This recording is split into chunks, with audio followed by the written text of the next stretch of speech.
आज शाम होने के साथ ही बांडीपोरा मार्केट में उस वक्त खलबली पैदा हो गई जब अस्करियत पसंदों ने गुलशन चौक बांडीपोरा में पुलिस पार्टी पे अटैक किया, जिसमें 2 पुलिस एहलकार शदीद तौर पर ज़ख्मी हो गए।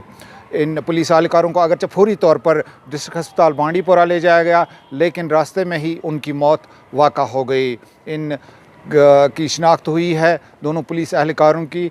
बताया जाता है कि एक का ताल्लुक़ बारामूला से है जबकि दूसरे का ताल्लुक़ कुपवाड़ा से है और इनके नाम है फयाज़ अहमद और मोहम्मद सुल्तान। सिक्योरिटी फोर्स ने फौरी तौर पर पूरे इलाके को कॉर्डन ऑफ किया और मिलिटेंटों की तलाश जारी की।